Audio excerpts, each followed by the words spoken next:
Pete Yost here for the Unbuild It podcast. And hey, if you're attending the PCBC in Anaheim, you got to stop by the Huber booth. Of course, PCBC is the Pacific Coast Builders Conference down in sunny Southern California. It's a great conference, been there many times over the years. The Huber booth is number 213. And the famous, or the world famous Prove It Tour trailer will be at the show. And Steve and I are presenting on Strategy to Process. You can't miss that.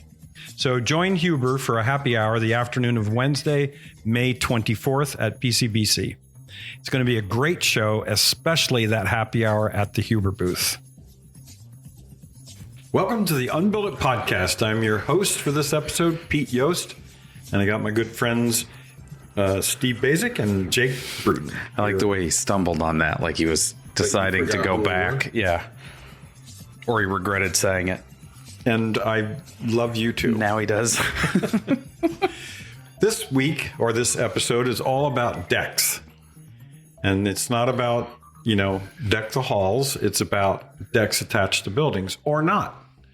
So we're going to talk about decisions we make about decks because they have a really big impact on, a bunch of things, but particularly water management. So, you want me to start off with sort of what the definition of a deck is? Because we have a client right now that's asking for a concrete deck. So how are we going to define deck? I don't know. Go ahead.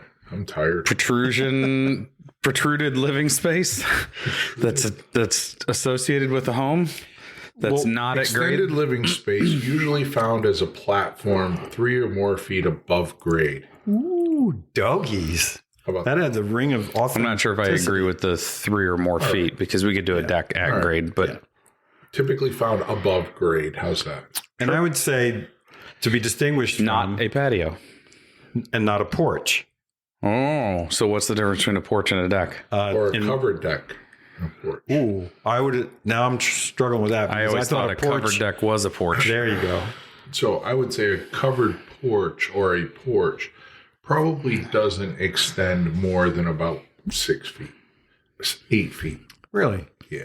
I mean, there's some older porches that are probably in like a 10-foot range that wrap around a house in the southern. Yeah, my grandmother would disagree with you. Yeah, she had a front porch. They're not a deck. Okay. But the main difference is that a porch has a roof and a deck does not, correct? Is that the main difference? Yeah. I'll go with that. And in the United States, are we going to say the overwhelming majority of these in single-family detached homes are wood frame of some sort? I think by and large, or at least traditionally. That's an easy one to agree with. Yeah. Okay. So then what kind of wood? Hardwood. Naturally durable wood? I think. Decay resistant. How many are not some form of pressure treated? Oh, I thought you were saying not. K-N-O-T. Wood. K-N-O-T. Well, so at least in my market, any decks that still exist that were built pre-1990, probably the majority of them are still redwood. We've worked on a couple redwood decks in the last 3 years that still have redwood frame underneath. Wow. In good shape? Yeah. Good enough that we didn't replace anything or that we didn't replace the whole thing. Now, that's a surprise. I don't think we have any up in New England that are redwood decks. Well, you guys are a little further away from the redwood to begin with, too. Further away from the redwood and tougher. Probably tougher conditions for the deck. Well, so then that kind of leads us into what material choice are we going to have? Because the wood basket's different than it was when my dad, per se, started building decks. The available wood basket is when we different. talk about available wood, we're talking about posts, floor joists, decking, potentially handrail assemblies. And handrails. Yep. And maybe a set of stairs. Interesting. Really? Yeah. I find you interesting. And when we were doing remodeling, my brothers and I building some new homes, but to me it was always, this. They had decks back then? They did. Most of them were porches. Yeah. We struggled with this. Pressure treated lumber is just so hard to work with but ugly. Absolutely. On a serious note, I wonder when decks really did kind of come of age. Yeah, that's because when I think about it, like old homes had more patios and or porches, or they were decks, but like the more luxurious homes had big like stone patios and stuff. Yeah, off the back. That decks really never. Did they come of age with the advent of basements being living spaces? Because before basements were living spaces, they were pits, and then the house was closer to the ground. It's like the walkout thing is like the advent of the deck. Huh. I wouldn't have thought Putting that. a deck above it, making just lots that are more of a challenge. All of a sudden, it's like, okay, I don't want to go down 7 or 8 feet to a patio, so I'll just build a deck up here. Yeah. Because a house built in the 40s or even up to the 60s in our market, for the most part, that's a pit basement. The pit basement, you're only 3 feet above grade. You're probably not going to get a deck. You're probably going to get a patio because the patio is cheaper. So then the second you turn it into those less desirable lots, and we're building more walkout basements that then push for decks. Family living spaces that high off the ground. 2 great questions. I have no idea when we started to get, the popularization of decks. And also, I wouldn't have associated it with basements, but now I see the connection. Could always ask. This is a question for Glenn, the code guy. Like, when did the code start governing deck construction in residences? Yeah, and he does know quite a bit about decks because he's done a lot of work in that particular area. Deck builder, so he might know the history of decks. We'll have to find I'm sure Girton was there for it. We could also ask Girton. No offense, Mike. Sorry. So under framing materials, let's talk posts and the framing materials. I have excluded, and I'm going to say that, and then I'm going to immediately say I have excluded treated lumber from being our surface or our handrail or anything that you touch for about 10 years now. And it's like, my version of the story is when I first started in the industry, it was CCA. And then they went, CCA is pretty bad. We shouldn't use that. It stands for copper something. Chromium arsenate. Yeah. Arsenate. That's pretty good to do together. Yeah. Well, arsenate's the salt. Arsenic is the... Could have been the Beach Boys. So then that CCA kind of got replaced with another version of treated. And then they were like, well, CCA is kind of bad for you. We shouldn't be breathing the dust, and so we're going to use this other one.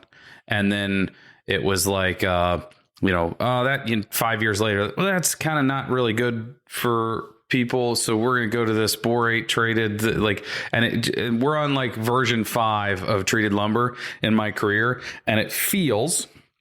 I'm recognizing I'm talking about my feelings here, and not necessarily science. That each time it's been, we're abandoning this because it's not very good for you. So why would you want a deck floor that your kids play on out of something that's not very good for you? Why would you want a handrail where you're going to set your cup or your plate or whatever? And it splinters. Because it's, in our market at least, it's pine, there's Southern Yellow Pine. It's interesting. I guess it's probably the Mississippi where you move from Southern Yellow Pine to some other species they use out west, which is more like another pine that they use? I think they even treat some fur. I think it's fur. Yeah. And that's why the treated process looks different. That's why you get perforated lumber, because the treating doesn't absorb into the material as well. They have a different rating, even though a lot of the chemicals are, I think, still exactly the same. But I think we're struggling to make something really resistant to the weather, moving from anything other than a form of pressure treated is just cost prohibitive as much as we think it's ugly. Yeah. And so our underpinning materials for us in my market, treated lumber is by far the standard. There are some builders in our market that are like, well, treated is ugly, and you can see part of this from underneath, so we use cedar. Well, cedar doesn't have the same Western red cedar. Cedar doesn't have the same strength ratings, so your spans become less. So you're more likely to need more posts. You're more likely to be larger framing members. The overall, the cost difference in our market is probably a 5 to 10% at least in the underpinning, the framing cost of it. And it's just not something that we've really ventured into much. We have painted or finished multiple times underneath, which is not painted, stained or finished in some way underneath, which, that's a second trip 6 months after you install the deck. But treated is by far the most prevalent in our market. Next, I think outside of treated and cedar would be aluminum. There are some companies that now make aluminum platform materials for decks and aluminum posts and things like that. I know that Trex is like the first ones that ventured into this with like a C-channel system so that it's like open and can dry. Yeah, I just saw one at IBS. It was the Fortress system. I think it's Fortress. What kind of a sound attenuation do you have to do? Because it's, metal as opposed to the wood.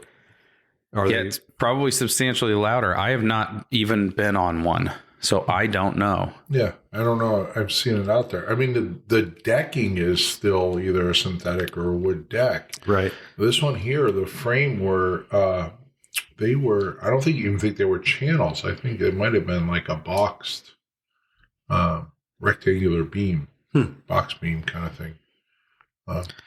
It looked pretty slick. I mean, like anything that gets kind of screwed together, you have the aesthetics of all these screws and bolts, where the nails, like, you can pretty much make those disappear. Nail flushes out and kind of disappears. Is it painted aluminum? Is it? Yeah. The ones that I saw were all like dark black or dark gray in color. I mean, they were pretty slick. They had stringers and everything, rail systems. So you could buy the whole shoot match. See, that was the thing that I thought was interesting about the Trex system the first time I saw it. It was a C channel. So, like, there's nothing that could possibly hold water.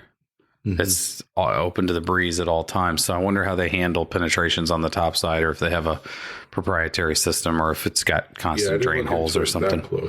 I'm working with a client right now on a major remodel. It's a home in Pleasant Valley, California. So it's the Bay Area. And because of wildfire, all the wooden decks are coming off, and they're going with she said, quote unquote, a steel deck. I'm not exactly sure what that means.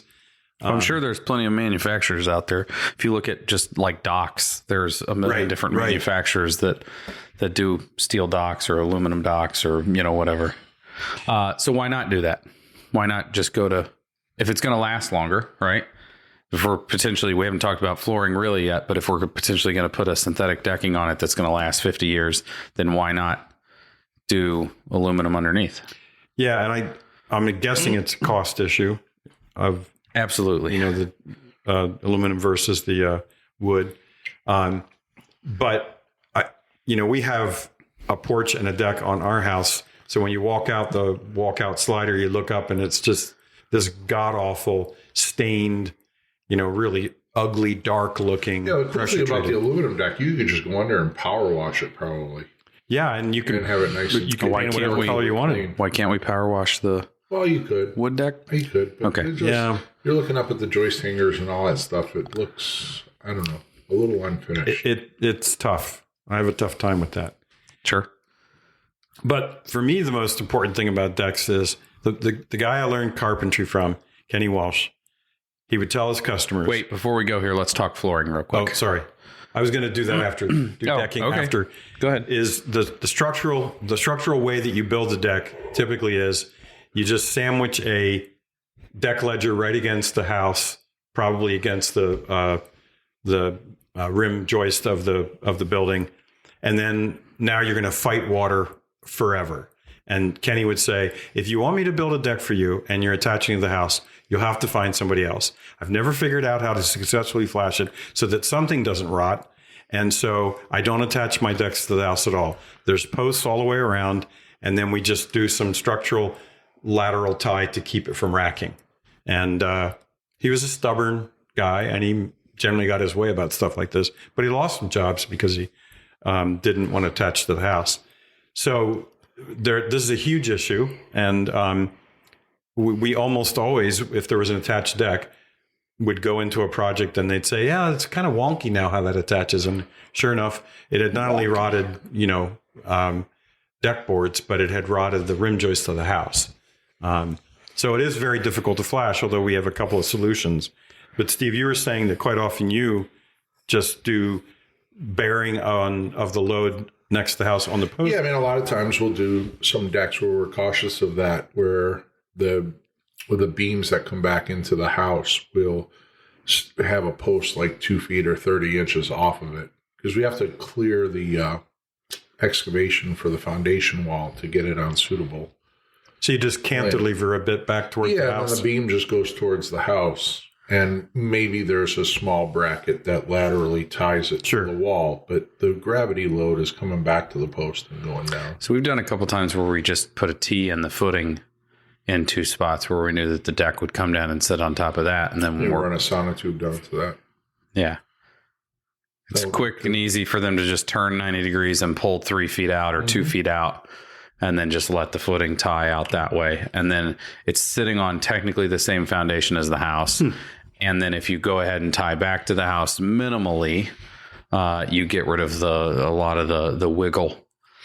We're doing one now. It's got probably a dozen 16-inch square concrete piers that come up and support the deck. And they're going to get wrapped in stone. And they actually go past the deck. We have like a 3-inch space where they let in like a couple 2x12s. Oh, wow. The framing. So you kind of build structurally around the posts? Yeah, well, you build, the deck kind of just goes, the posts stay proud of the deck, probably a foot. So that's the extreme. We're talking about basically building a separate foundation for a deck that's right next to the house. Yeah. So we're building 2 structures and they're just really close to each other. If we didn't want to do that, but we still want to connect to the house, there is a product on the market called Deck Spacer that is like let's call it 1.5 inches in diameter, probably by 3/8 thick, high density polyethylene or polyurethane washer with a hole in the middle of it and 3 little holes on the outside of it. So those 3 little holes that are around kind of the perimeter, you use to drill some screws in to hold it to the deck ledger. And then you drill your lag screw through the center hole. Right. And then when you put the deck ledger up against the house, now you have a small point of contact and you've introduced a drainage and drying plane. Let it run right between the deck ledger and the house. We did that detail for GBA. Yep. Where basically we just did a through bolt system with like 1 inch of washers. Yep. But now and this is critically important, you've now introduced the load to those fasteners they didn't see before. And I've seen folks do this and use pop metal stuff from the hardware store, and that is definitely not going to bear the shear. And so it should be noted that at least in the IRC, the code says 3/8 of an inch is the max for the space. Oh, interesting. That you can't get any further out without engineering. We have done the same thing with PVC pipe. So we've cut slivers of PVC pipe and then you just hang it on the ledger, the lag screw as you go to run it in. It works just fine. It spaces it off. I like the PVC pipe better, but I must admit now that I'm saying it out loud, I don't believe that we had that deck engineered in any way. So I don't know if the PVC would be approved by code. Even though that's just a compression load. I don't think your building inspector would notice, but yeah. Well, the other thing we drew up in GBA or is included with the deck spacer 2 or something is the name of that. A special washer is the main deck bracket, and that's main like the state with an E on the end. It looks like a I-beam. It's basically 4 bolts to the house, 4 bolts to the deck ledger. And it spaces it off like 3 3/4 inches. Mike Gerton's got a good video somewhere of this about how he flashes the deck brackets when he puts them up. But now you've got a really nice space between the house, and then you just engineered space, and they're slick. They're really and good. Simpson, I think, Simpson makes one now that is for masonry buildings. Ooh. So you get the bracket on as you're doing the masonry, the bracket protrudes through. Oh, it's built in. And now you can bolt to this bracket that goes all the way back to your structure. Yeah, if you were like doing we would use that when you're doing a ledger to catch, say, like a porch roof on a brick wall. Oh, interesting. You can build a pocket in the brick veneer, put one of those main brackets out. I don't think I've ever seen that application. Catch a 2x10 ledger or something. that your rafters then frame into on the porch roof. So the general agreement that it is almost impossible to flash if you have the deck ledger right up against the house. It's just very difficult. Yeah. And this is the way to get that problem solved, one of three ways. Spacers, main deck bracket, or posts. So all we're doing now is talking about how do we stop water held in tension. Yep. How much time do we spend on water held in tension? What if we did something like we put 2x4s on the vertical, treated 2x4s that were dimensionally similar to the depth of the deck member, and put them 24 inches on center across the wall and flash the top So like of them. furring strips. Ledger, yeah. And then put the ledger on the face of that. I mean, you still have the top of that little 2x4 that you have to flash. Right. Right. But in that instance, you probably end up 10% of what would be flashing the ledger. Sure. I think if you do those 24 on center, you're going to have a lot more penetrations to the house, right? To die. Not necessarily. Your fastening to the house is our standard quite a lot. If you do a deck ledger, it's ledger lock screws at 16 inches on center. Yeah, but if you do the main deck bracket, I think the spacing's quite a bit more than 2 feet. The main deck bracket is different. Yeah. The other problem that we now have is the code asks for the lateral load connector. It's like a joist hanger turned sideways on both joists and through wall. So you have a piece of all thread that goes through the rim now. If you're using, those are easy on new construction. Remodeling, it's a pain in the ass. If the no. They're easy to install. They're not easy to waterproof because now I just have a piece of all thread going through the damn wall. Yeah. That's also. I don't know what the 21 code says about it, but I know when they first came into the code was 2 per deck without a size comment. That's probably true. So it's like, wait a minute, my 18,000 square foot deck still needs just 2 and my 300 square foot deck needs 2.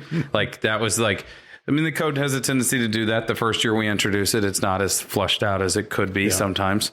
But that was one of the, like, you're going to force us to do this on a remodel when we don't know where the floor joist layout is. And then on top of that, it's just 2, no matter the size of the deck. Everybody in my market was like, piss off. I'm like, it was extremely irritating in our market for a long time. Do a small landing stairs and do a beautiful patio. Yeah, it's amazing how popular decks are, given that they're kind of tough to make look People really do not nice. want to walk down 2 or 3 steps. It is amazing to me when I suggest the patio, and they're like, nah, can we have a deck flush with the floor inside? Yep. Yeah, it's like that little 4-inch step now is a pain to them. And we want to make it... Even though they built a 2-story house. Yeah. Where there are stairs. Yeah. It's bad. Yeah, with a walkout. It's hard to find the logic in there. So then you're talking about aesthetics. Let's talk about the stuff that you see on the top side of the deck. Yeah, and so I do remember building several decks with pressure treated, 5/4 by a 6, and it was horrible to fasten. It looked horrible. It doesn't take stain very well. It's just It looked good for that first day. A little bit, but after that, besides the fact that it had that neon green color to it, shining. Yeah, that too. That color that screams chemical. Chemical treated wood. So we've quit for the most part recommending cedar on the top side now too. For the longest time, it was 5/4 cedar floor, 5/4 handrail cap, vertical 2x4, vertical 2x4 in the rail with some aluminum balusters between them and cedar posts.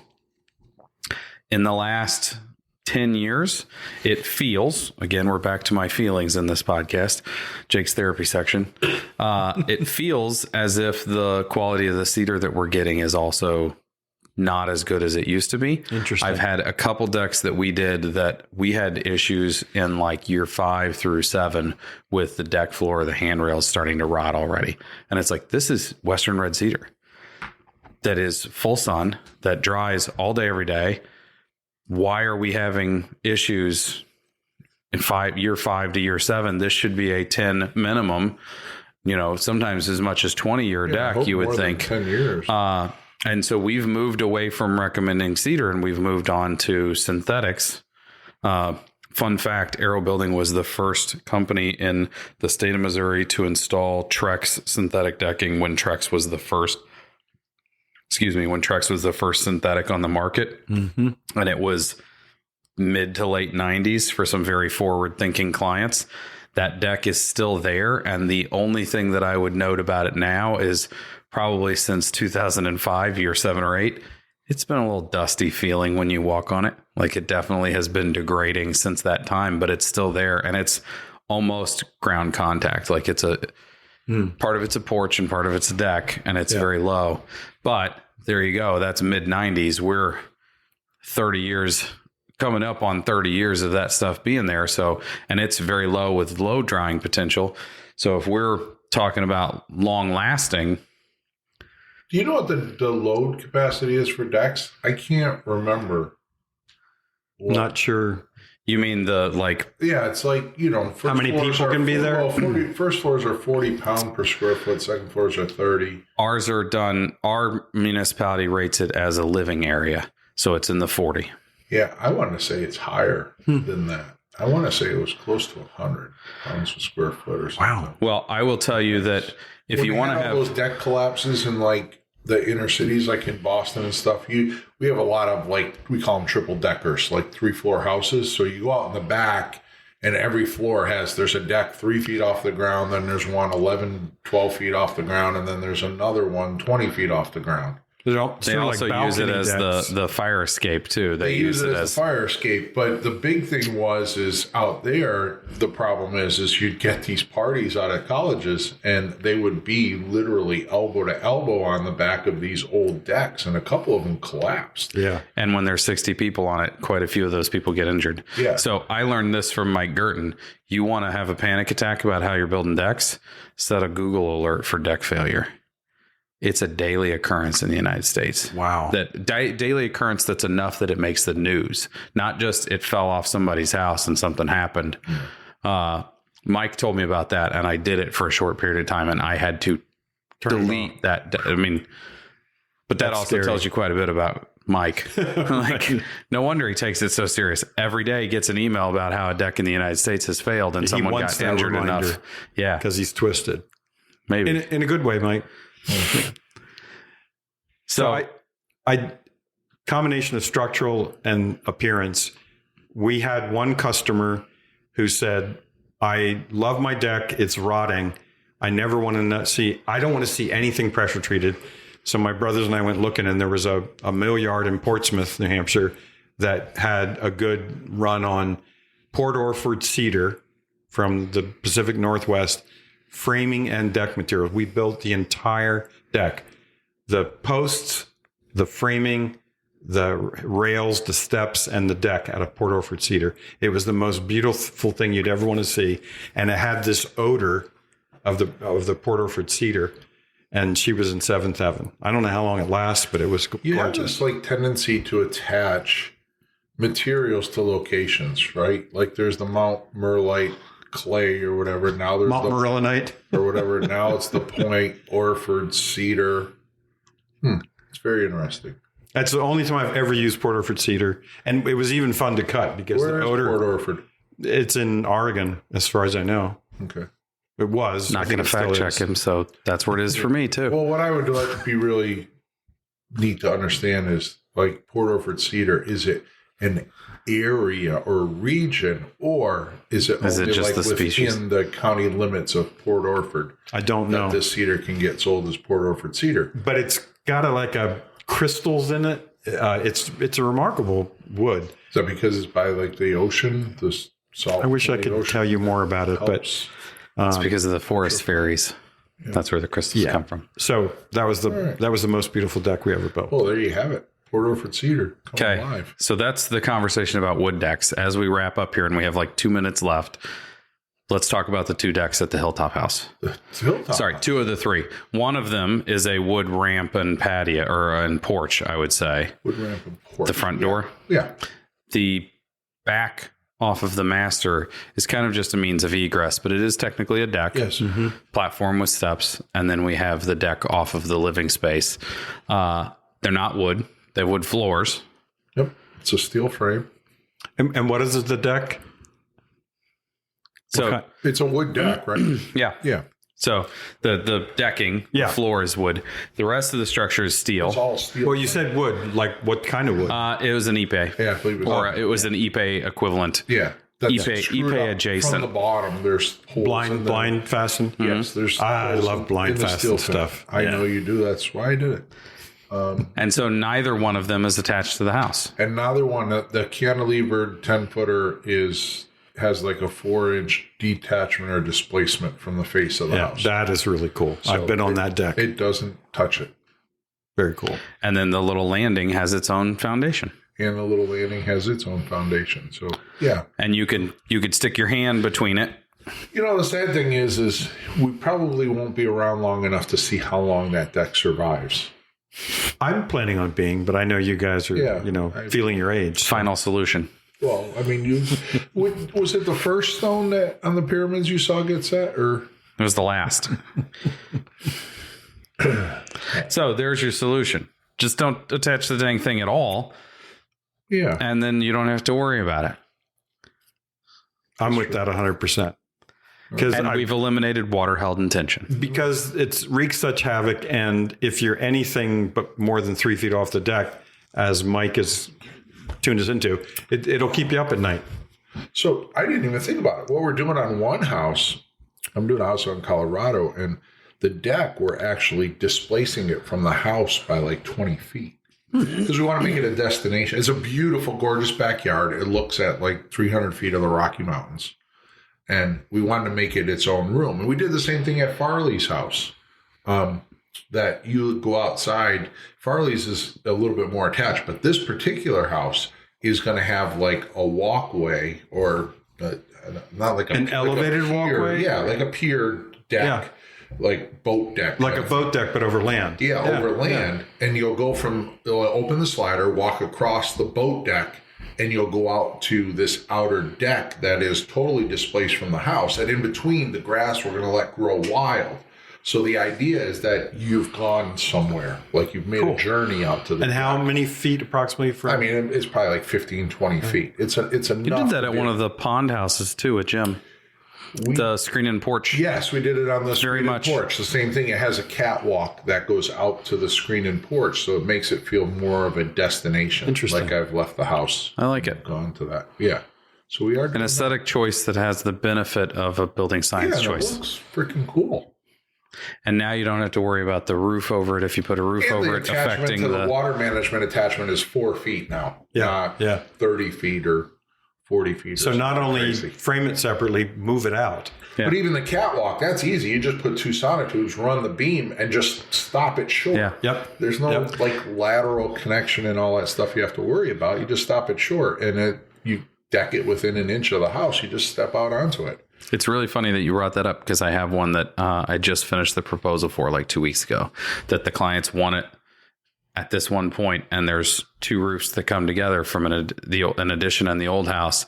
And it was like to be able to get a roof over this thing too. We're either propping something up or we're doing some sort of weird flat roof that these other 2 roofs. And they said, well, what if we just move it out to where that tree is in the backyard? And I'm wondering whether or not they're going to hire us, but they already took the tree out. So I'm guessing we're going to get to do that.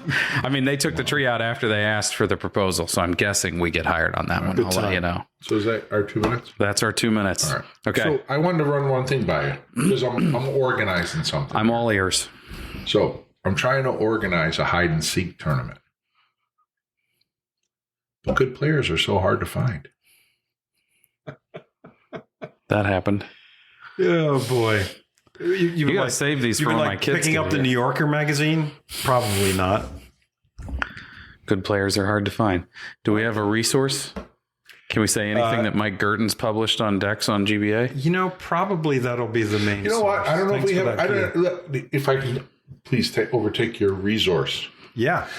Here's my suggestion when it comes to decks. And I say this because Massachusetts, we have like a 20 or 30 page supplemental deck code. And years ago, probably to the tune of maybe about 8 or 9, we actually shot a video of building a deck on one of our projects for Fine Home Building. We wrote articles about it and all this stuff. I worked with Simpson, their engineers, and all this. But the interesting thing that I'll leave as a resource is read the code about decks, read as much information as you can and find out about what's required. Because the thing that I realized is how very few decks in America are actually getting built to code. Yeah, that's interesting. We're going to triple down on this too. Glenn Matheson has a all about decks and the code separate publication. Yep. As because well. we make all kinds of assumptions, and I've heard all kinds of assumptions that I know are nothing but assumptions. Well, and if we're going to talk about things that get built without being inspected, it's roof replacements and decks. Yep. The deck replacement always happens without anybody knowing.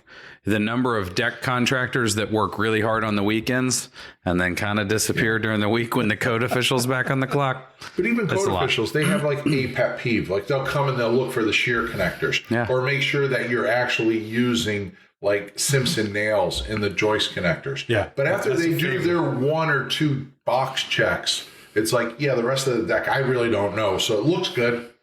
Okay, pass. We did have an inspector one time say, I don't think that those carriage bolts are tight enough. And my dad walked to the truck and he had a torque wrench in the truck. And he said, what am I setting this at to make sure that they're tight enough? Oh, and the guy just stared at him and he said, well, if you're going to say they're not tight enough, then we need to know how tight they are. Which was my dad's way of being like, piss off. Nice. So this is the longest goodbye we've ever done. yes, it is. We're bad at goodbyes. But that's Goodbyes okay. are such sweet sorrow. Thank you for watching today on the Unbuild It Podcast. Thank you for listening today on the Unbuild It Podcast. You know all the jargon. Questions at Unbuild It Podcast. If you want to contact us, leave a comment, hit the like button. 5-star review helps other people find us. Steve and Peter, say goodbye. Hey, Bye, Peter. Before I go, I want to extend it even a little. So we He's for real. I am for it. Well, we've been doing a bunch of Q&As, and we really like them. We think that people really like them. I just wanted to enthusiastically suggest that our viewers go out and write us questions, because the Q&As make for good talk, but most importantly, they engage the listeners I love into a great discussion. And it's a great way for all of us to learn, because you guys are tossing us questions that we might not think about. So, Agreed. So please write in. Okay. Now, goodbye. Bye.